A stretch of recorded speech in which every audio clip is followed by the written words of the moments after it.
everyone. We are so excited to welcome you to our Mother's Day virtual event, Love Makes the Family, a celebration of love and motherhood presented by 1-800-Flowers. I'm your host, Christina Garibaldi with Us Weekly Magazine. Now, this Mother's Day, we want to honor and celebrate a mother's love in all of its forms. Whether she gave birth, adopted, or acted as a mother figure, moms love without bounds and without limits, and we want to celebrate the love that makes a family. Now, I'm so excited because we are joined by some very special women today. U.S. National Women's Soccer Team star Ali Krieger, who plays for the Orlando Pride, and executive chef, TV personality, cookbook author, and restaurateur Antonia Lofaso. Now, they are joined by their moms, Debbie and Josette. Ladies, I am so excited to do this with you today. How are you all doing? Great. So wonderful. Thank you for having us. Oh my God, it is going to be so much fun. We are going to talk about your moms, your experience as mothers, and of course, celebration of family. So let's kick things off by taking it back to your childhood a little bit and talk about your own moms who have, of course, made such an impact in your lives. Ali, I mean, what is the first word that comes to your mind when you think of your mom and why? Strength. Mm-hmm. I really cherish every moment in my childhood with her. I can remember every single time that, I had a special moment in my childhood, sharing, whether that be with my brother or just individually on the soccer field or in school, anything. Yeah, even outside of school, both on and off the field, she was always there to support me. She never really missed a beat. And through those big moments in my life, she's always been there. So I think I have so many great memories with her growing up and really helping me shape my life and myself into the person I am now. So it kind of molded me into a good human at a young age. And so I'm appreciative of that. Definitely. Antonia, how about you? I think the first, I don't even think it's a word. I think it's like a phrase, would be like dream promoter. Really, and because, she always instilled in me that like dreaming wildly big, that anything was possible, and having these sort of, because I think that's a scary thing for people as they get older and, that they're like, I don't think this can happen and I'm not sure. And this dream seems so big and is it attainable? And my mom was always just like, anything is possible, dream as big as you possibly can. And like, all of it is possible for you. So I would just say like dream promoter, we would be, like there's club promoters. She was like a dream promoter. I love that so much because obviously you both have such amazing careers and dream careers. And I don't think maybe you wouldn't have gotten to this point if it wasn't for your mother's support. Do you agree with that? Absolutely. 100%. I feel like since day one, she's obviously just given me the tools to kind of figure it out myself. She never told me what to do. She just, made sure I had those tools to navigate what I wanted to do with my life, where I wanted to go, and how, hard work and determination, can lead you to success. Definitely. I mean, Josette, what would you say is your proudest moment as a mom? Antonia as a mother, she excels. She's wonderful. I really admire her as a mother. And of course, as a restaurateur and a TV personality, I mean, she's killing it. I'm very proud of her. Mm-hmm. Yeah. Debbie, how about you? I think just knowing that Ali and Ash wanted to adopt and be a mom and take those next steps, and just a proud moment watching it unfold every day or whenever I can be here, and just doing a great job, and figuring it out when it's not an easy day, but, let's try this. And that's exactly what I would love. Let's keep trying different things until everything works. Definitely. And congratulations on the brand new baby. I don't know. You look amazing for a newborn mom. I like, no bags on your eyes. I have to get my body back. How's everything going? I mean, and how has your mom been there to support you in that newborn haze? Yeah, thank you so much. We're so ecstatic and so overjoyed and filled with love. And, just being a mom, obviously, it's tough, just by looking at, my mom and other moms, raising children. But, it's honestly one of the best things that has ever happened in my life, and also in my wife's life. And we've always talked about adopting when we first dated. And so now seeing that kind of unfold for us and really happening, and we're living it in real time, has been so enjoyable. And it's honestly one of the toughest jobs I've ever had. Mm-hmm. I know I can thrive under pressure, but this is something completely different. We're kind of living in a state of exhaustion. And that's just kind of what you start doing. So I know that, you know, just football obviously means a lot to me, but then leaving the training field and coming home, you know, having something that's, you know, more purposeful in my life is so exciting. And I'm sure, Chef, you feel the same or very similar to that there's more to life than soccer. Well, it's amazing that you say that, Ali, because it is exactly just that. It's like, you know, we have these incredible careers that fulfill one part of us, you know, and you know, to some people it looks like it's this huge part, but when it's all said and done at the end of the day, and, you know, you've got this great amount of like success personally and maybe financially, when you go home and you can share that with a family and with children, it is like, it's just next level. I also love what you just said though about your mom, Debbie, where you're just like, and that she gave you these tools to succeed, because there's so many times in parenthood, there's parents that are just like, and this is the road that you're going to follow, and if you do all these things, you'll succeed, instead of just like letting kids be who they are, fall on their face, but just know, like, when you fall down, this is what you do. And so hearing you say the tools, because I think, you know, both my parents did the same exact thing, where it's like the tools are the most important part of motherhood. Yeah, it's so true. Congratulations and good luck on ever sleeping again. I know. I'm like, oh gosh. And then everyone's like, just nap when the baby naps. I'm like, I gotta do all the other things. Yeah. And how about this? My daughter just turned 21. So it's not even like you sleep at 21, because now she's out in the world. And you're like, oh my goodness, I'm not sleeping now anymore either, because my child is 21 in the world. So it's like just over in general. Like it doesn't ever happen. Yeah. I'm like, goodbye. Yeah, the sleep gets, I have a 2-year-old. It gets a little bit better, but every now and then you'll get like maybe a full night's sleep, maybe. Antonia, you mentioned obviously your daughter is 21 years old. I mean, you know, what's it been like, you know, now parenting a daughter in their 20s? I mean, is it more challenging? Is it less or is it bigger kids, bigger problems?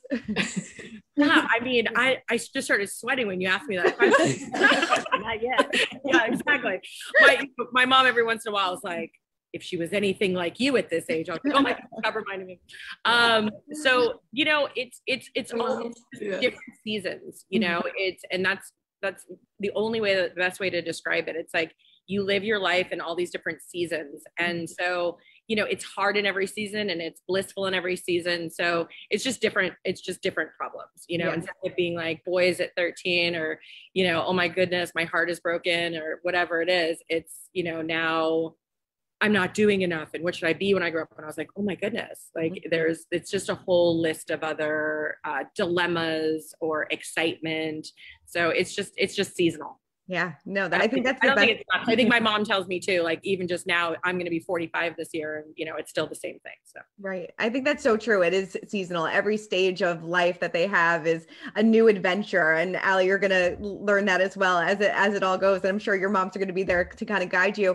You know, Ali, I loved what you said. I saw an interview or, you know, something with you and your mom, and you said you never saw your mom have a weak moment, even though maybe behind closed doors, she may have done that. I mean, what was that? What was that like for you growing up? And Debbie, how did you kind of hold it all together and not show those weak moments to your kids?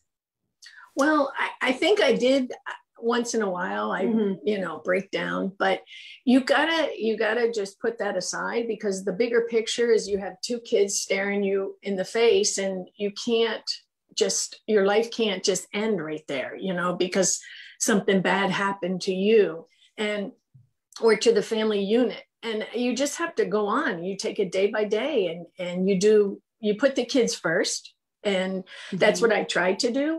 And I had a full-time job. So that kind of took my mind off of it a little bit. And then we'd come home, and then they had practice, and you just keep going. And it gets easier. And finally you figure it out, and you think, we can handle this. This is okay. And there was never a time like, yeah, there were some weak moments because my dad wasn't always around. So that was a struggle in itself.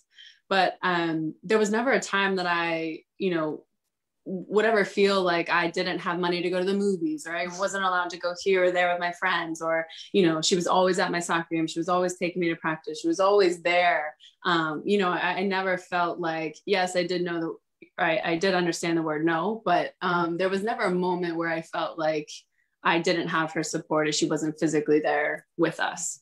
Mm-hmm. Yeah. Antonia, how has your mom been there for you through, the hard times in parenting and, just life in general? Unconditional, I don't even want to use the word love, just unconditional everything, has been sort of my mom's motto since day one. So I never felt, as a kid, I just had everything that I always needed. And I never really thought about it until I was older, and a mom being like, wow, that's what that looked like. We moved so much as kids, and, it was sort of like, this house didn't work out, this job didn't work out. And we sort of never felt, my brother and I never really felt sort of the chaos behind it, or the, oh my goodness, what's going to happen. And now hearing stories, about what my parents had went through, and my mom specifically, growing up and what that looked like and all their transitions, we never really felt it, and so they just gave us unconditional love and support with whatever they did. They put our needs ahead of everything. I mean, obviously there's always craziness in all families. But that said, there was always a ton of communication, and I think that's what I really appreciated. My parents just were always very vocal about, their feelings on something where it didn't really affect us, but at the same time communicated whatever was kind of going on, and we're really honest, and really sort of direct, which, I really appreciate. And now as an adult, I really appreciate. Right. And I think that's so important. Communication is key in any relationship. It's so important between a mother and a daughter, and, mother and a son, anything. It is so important. And it's so fun to see relationships change. Obviously, your relationship changes with your mother as you get older, but it's so fun now, I think, at this stage where your mom is your best friend. Yeah. My mom taught me how to play craps in Vegas not too long. I love that. Really good at it. It was the most shocking experience because, you see your mom in a certain way sometimes, and, and it's just this is your mom and this is what she does. And, she's great at all these, making tomato sauce and all this stuff. And we got to Vegas and we were at a craps table, and I had never been more quiet in my entire life. She was throwing chips down and talking a whole other language that I had never even be on the hard ways, and that all the guys that were playing knew exactly what she was saying, and I was before we knew it, we were up $400, and I was oh my god. And so I tell my daughter the story all the time. So when she turned 21, she's like, do you think Safta will show me how to play craps too? I was oh my goodness, I can't believe this. That's amazing. You're Mom, I never knew this about you. It was a whole other side. It was a whole, it's all of a sudden it was very Vegas 1970s, hair extension, just. I think our moms would get along because my mom loves the casino. I mean, it's everything. Debbie, we're going to Vegas in June. So if you want to come, I'm there. I love that so much. That is so funny. I love learning new things about your mom because obviously they can't tell you everything about what's going on, but I think that's so much fun.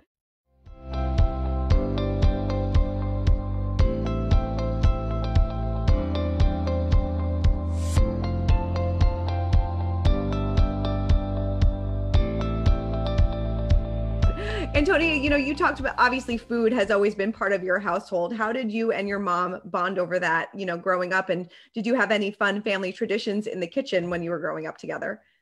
I mean, absolutely. I really started cooking because of my mom. It was almost just mandatory. Yeah. You know what I mean? It wasn't you have a choice and isn't this so pretty? But I loved it. I truly enjoyed it. And, all my friends growing up still to this day say oh my God, we would always come to Antonia's house because we knew Josette was making 700 pounds of something. So it was never just, and it's not we had a huge family.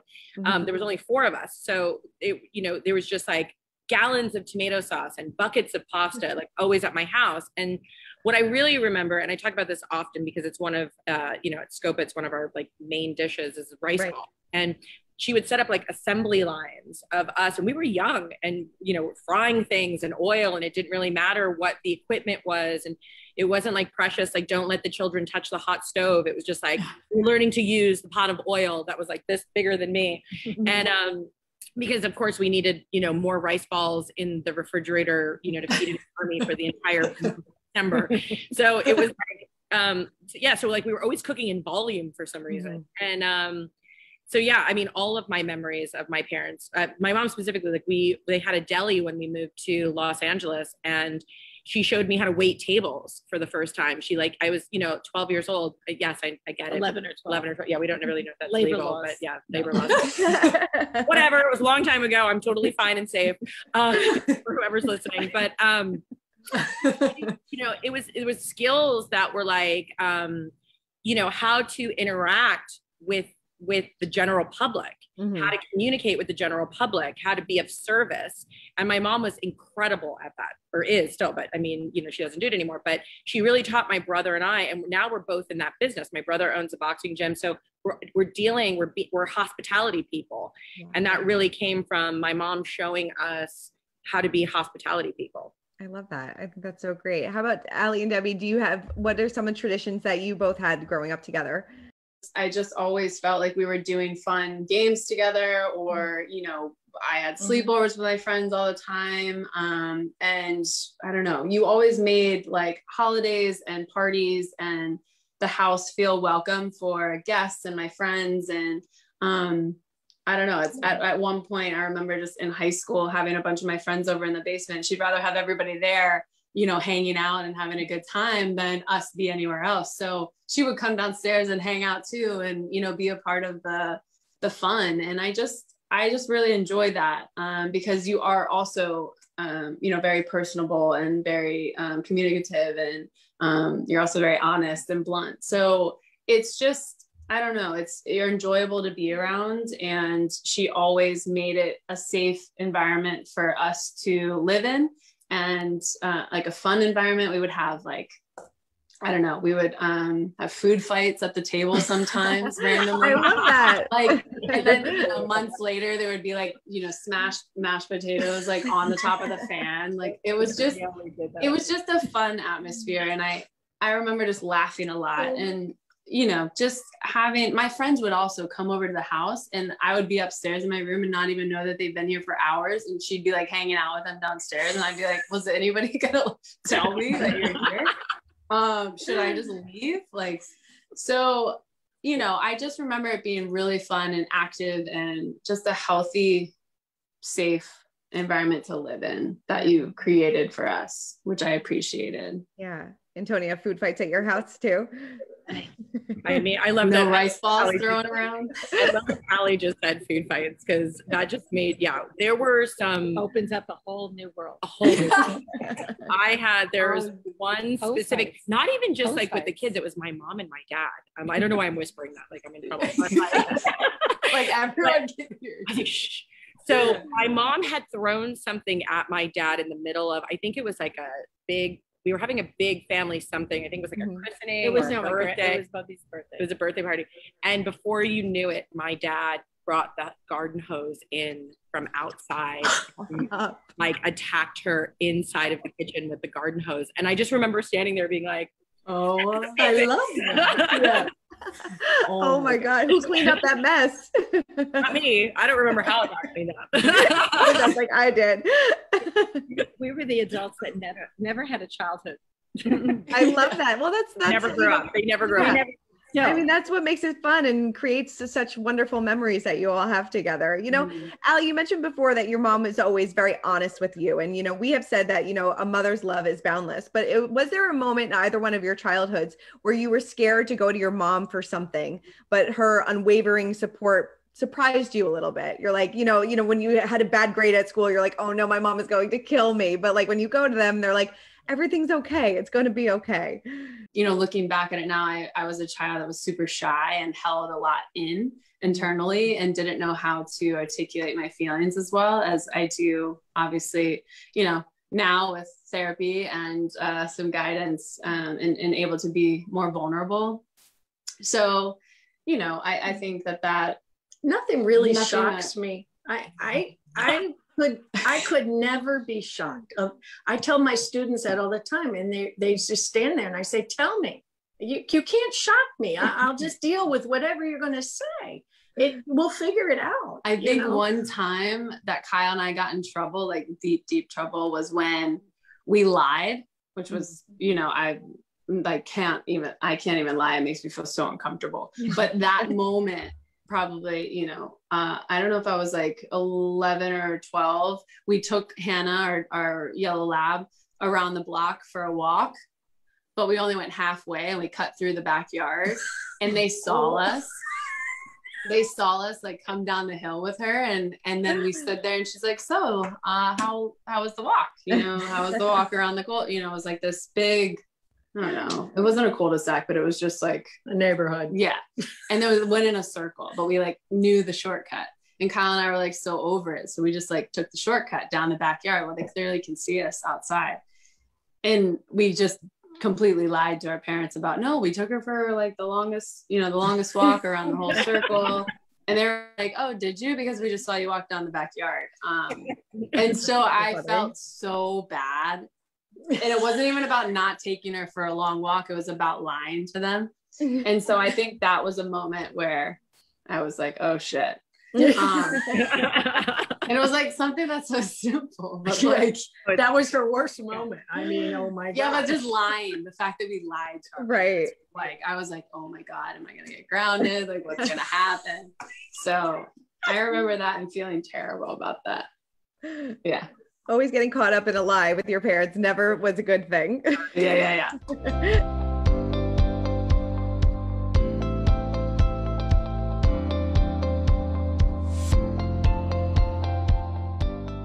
I mean, Debbie, what was that one piece of advice when, you know, Allie became a mom that you gave her? Just to do what you feel is right. Mm-hmm. And if it's not, there's always other paths to go down. You know, nothing is really wrong. It's not wasted time. Or I used to tell her that it's, you know, it's just experiences and lessons learned. And I think that's important as being a mom, lesson learned. You know, let's try something else. If it didn't work that time, then we'll try something else, just to keep going. And really, there's no wrong way. As long as you love the child and show them love, that's all that really matters. So they know that they're not the only ones that's standing there. You know, they have their moms for support, and they always feel loved. Yeah. Even as a tiny baby, you know, babies can sense that too. So it's true. Just to keep going. Yeah, no, that is so true. You know, it's got to keep going. Every day is a new adventure. I mean, Antonia, did you have a new appreciation for your mom when you became a mom? Oh my goodness. Yeah. I had such an appreciation, and there were many apologies as well for my child. Yeah. That's what really prompted, really, more than anything. Yeah, I mean, just so much of an appreciation because, you know, you don't realize until you're really doing it, you know, what parenting is. And it's this, you know, all day, every day, you know, for me, worry, you know what I mean? Like, I'm always just like, is she safe? Yeah. You know, is she happy? And it's just kind of this ongoing scenario all day, you know, every day. We're just like, is she happy? Is she safe? And you can't really, you know, people are like, oh, my dog is my family. I'm like, it's not the same. I don't really worry about my Shih Tzu the way I worry about my dog. They're gonna be fine. You know, I mean, I love animals. Don't get me wrong. Totally. I love my dog. It's just so different. But yeah, I did not really understand like really what my mom went through. And I think also specifically like as a woman too, you know, thinking about, because it was a different time then, you know, and I think about this often now where, you know, my mom, you're 65? Sorry, I just outed her. But 65, and you know, like what that looked like and what opportunities she had grow up, you know, to like be what she wanted to be as far as like a career is concerned, you know what I mean, was very different than what I was afforded. And I think that like looking back at that, I have an appreciation, yes, as like a mother, and yes, what she did as a mother, but like really also like as a woman, you know, thinking about what she instilled in me kind of growing up later, which was just, you know, you can do anything you want to do. You can be anything that you want to be. If you want, you know, if you want to work, if you don't want to work, whatever it is, you know, and I think more about that now than anything, thinking of like, you know, what that looked like in, you know, 1970, you know, I was born in 1976, but, you know, what that time looked like for her to choose motherhood, you know, and not necessarily like a career path, you know. Right. So, you know, it's very, very different then. And it's really just one generation, which is like mind blowing to me. No, it's so true. It is. It's so different. I mean, what would you all say is the hardest part about being a mom? I think the hardest part about being a mom is having this mom guilt, because I am still working full time, and you know, I play football every single day, and I'm not always there. And so I feel like I need to be able to let go a little bit and allow for people to help, and for my mom to help, and for, you know, other family members to come in and help, and not feel pressure to always have to be there and do all the things, because at the end of the day, like my mom said, that, you know, they just want to feel loved, and all they want to do is eat, and they just want to feel loved, and no matter who's feeding them or who's hugging them, you know, as long as they're feeling loved and valued, then that's the most important thing. So I need to, I think, let go a little bit more of this mom guilt that I have of not always being there, because I think having a job and doing what I love to do also makes me a great mom, because I'm able to be better every day for her. So that's something that's very difficult for me, because I want to do all the things all day, every day. But I know that me playing football is going to inspire her to want to do what she loves to do too. So I need to kind of have a better balance. And I think that's the toughest thing. I couldn't agree with you more. I know, like when I was going back to work after maternity leave, I'm like, oh, you know, I have such mom guilt. you know, but it's so true. You have to realize you're like, oh, I'm working for them. I'm setting an example for them. They can realize that you can do both, and it's okay, you know, but it's hard. And I'm sure, Antonia, you probably still feel mom guilt every now and then. Yeah. I mean, mom guilt is real. It is 100% real. And Allie, that is, I mean, it's so great that you're even talking about it right now. Even my mom, who, you know, spent most of her time with me, still has mom guilt. She's like, I just feel like I didn't do this. I was like, you were there every single day. There was nothing else. So I think whether you're working or not, like it's mom guilt is just something that happens.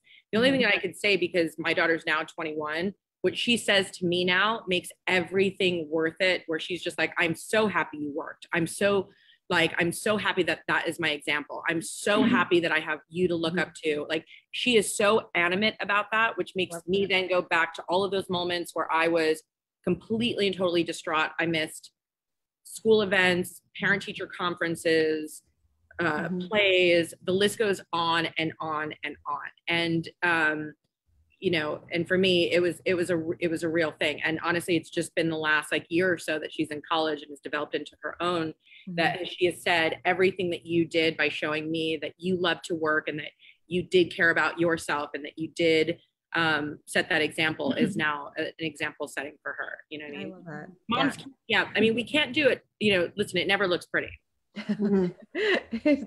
We get it done. It doesn't look pretty, but we get it done. It doesn't matter. Yes. Josette, what would you say is the hardest thing about being a mom?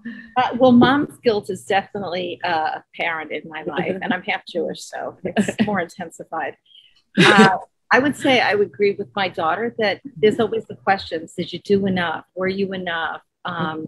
You know, mistakes were made, obviously. You know, so you go back and you think, you know, and of course I've been confirmed by my children that, you know what, you did a great job, you know, stop beating yourself up. So, you know, I watch my daughter now, and she's an amazing mom with everything that she does. I'm in awe of what she's doing, because she's juggling everything. And I never had all that to juggle. Yeah. Debbie, I'm sure you feel the same way. I'm sure there's times that you look back at certain situations. Oh, I wish I could have done this. I wish I could have done that. But obviously everybody turned out okay. Right. I'm still teaching. This is my 42nd year, and I'm finally retiring, but I think it's time, you know, and I can now move on to being a good grandma. Definitely. Congrats on 42 years. That's amazing. Thanks. That's why you see all these lines. Well, now you're on to the next adventure, which is being a grandma. So that's Yeah, gonna be I so much can't wait. fun.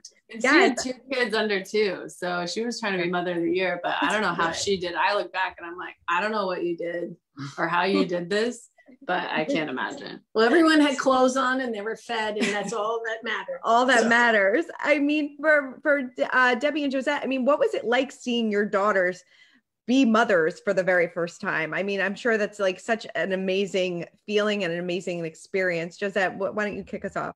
It was really hard to explain, but the love that I saw her giving to her child, it was emotional. It was just heartwarming to see the mother that she became. And just from the very beginning, I was with her, through all of it. And I was with her up until she gave birth. And now, you showed up at in the delivery room, and she had like this like massage pack on her stomach. I was ready to go. She had like all these like essential oils, and she was just like, "What are we doing? Don't anyone touch me." I wanted to give her a lower back massage. She's like, "You need a lower back." That is so amazing. That's so fantastic. It was really something. It was really something. It's kind of hard to put into words, but the love. I mean, Debbie, how about you? What was it like seeing Allie hold her daughter for the very first time? It was heartwarming, and just, everything came full circle at that point. And you realize your kids really don't need you that much anymore. and she's moving on, and she's gonna, be a great mom. And she's such a warm and loving person anyway, that it's just automatic. And, it just goes right along with being a great mom. And it's just fun to watch, and it's nice to watch and relaxing. And that you've done a job as a mom, that your kids are successful, and they're going to be great moms, and everything that they've learned, they're going to carry on. And that's the most important thing, I think. Definitely. Allie, have you had to make those like 3 a.m. phone calls to your mom being like, I don't know what I'm doing? No, actually, I've just honestly tried to just figure it out.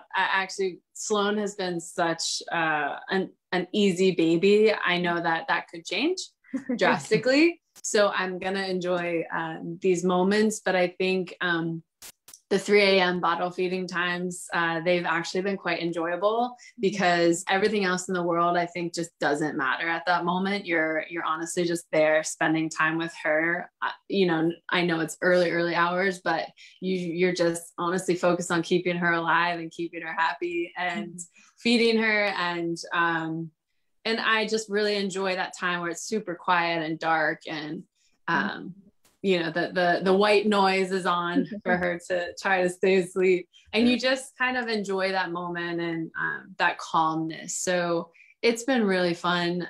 She's a tremendous burper, so that really helps. So she's not as gassy. But it's honestly been really great. Yes, the times I'm sure are going to get a lot more tough, and I'm ready for that. I think this time has been really enjoyable for me. Yeah, definitely. I mean, Antonia, what was your most rewarding moment as a mom to Zaya? Wow, there's been a couple, but I think it's these aha moments that she has, that she, and I watch her have them herself. It's not anything that you can kind of plan for, or it's not like a specific event that happens that's so incredible. It's an aha moment that she recently had one, and it had to do with like what she wants to do. And we were out having dinner, and sometimes I'm so with work, and I'm like on my phone about something, and she so desperately like wanted to tell me this story, and I was like, stop, listen. And she was just talking about wanting to move to Atlanta and wanting to like start this music career. And she's so nervous. And I just started spitfiring like, well, you could do this, and I could help you do this, and your we can help you do this. And she just had this moment where she was just like, this is what I'm going to do. This is what I want to do. This, and I just watched this sort of thing happen inside of her, where she felt empowered and excited about something in her life that had nothing to do with me. It didn't have anything to do with family. It didn't have anything to do with school. It had to do with like her future. And I just kind of sat back, and I was like, enjoy it. I can't even tell her to enjoy it, because she doesn't even realize what's happening, and she'll maybe savor the moment later when, you know, everything starts to pan out.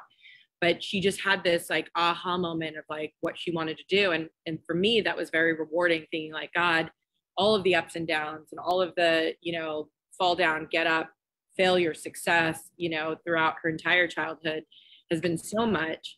I want her to like relish in feeling, you know, that like ping of success, or that ping of like excitement of hope for the future. So that was really, I love that. I mean, it's got to be so, like you said, rewarding as a mom to see like your kids' dreams kind of starting to come true or come true, like in your cases. I mean, it's got to be like such a wonderful, wonderful feeling. You're like, all right, I did it right. like a roller coaster, you know, it's like you bleed when they bleed, you know, you cry when they cry, you know, and then when they're excited, like you get to share in that as well, you know, and it's like, you can tell them all day long, like, I have failed too. This has been hard for me too. And like, they don't really get it until like they're going through it themselves. But it's incredibly rewarding to see just like a little light at the end of her little tunnel that she's like super excited about. Yeah, we're running out of time, but I do want to end it on a very positive note. So I have to ask you all, what is your favorite thing about being a mom?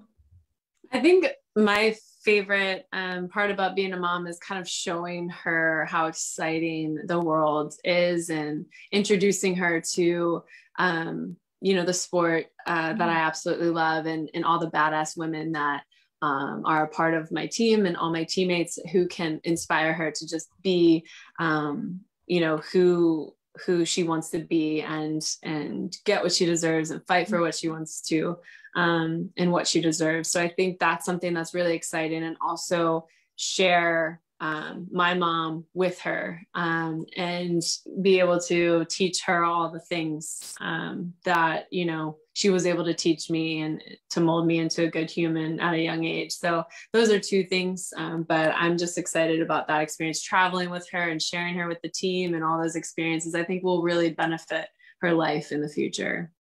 Honestly, I am a huge like mom snuggler. Like I want to sleep in bed, and I want my daughter's still 21. She still climbs into bed with me. So I feel like still sleeping with my mom and having my daughter, is that weird to say? I really mom snuggle. And I just hope it like never ends. You know, I love mom snuggles. I love that. I love mom snuggles. Yeah, I agree with my daughter. And of course, you know, you're gonna say like fruit ice cream. She's followed by, you know, my lead, because when her brother and her were younger, we'd always get into the bed, and I would make them cantaloupe and ice cream. It was vanilla ice cream with cantaloupe, and we'd all snuggle, and we'd put on. We had VHS tapes back then, and we could just watch movies and movies and movies, and we kind of graduated to coffee, ice cream, and potato chips. So it was, we got a little bit more unhealthy. But nothing wrong with that. But fun, not all the time, but a lot of fun, Well, ladies, I have had an absolute honor and pleasure speaking with you all today. It was so much fun. Thank you so much. Thank you. Thank you. Yes. We also want to send a big thank you to our viewers for tuning in for this special virtual event celebrating a mother's love. Now, if you want to hear more stories about how love makes a family, make sure you head on over to NoLimitsOnLove.com. And we want to hear your own unique story. So make sure you do that on social media using the hashtag NoLimitsOnLove. Thank you to all the moms and mother figures out there for your limitless supply of love and support. And we wish everyone a very, very happy and healthy Mother's Day.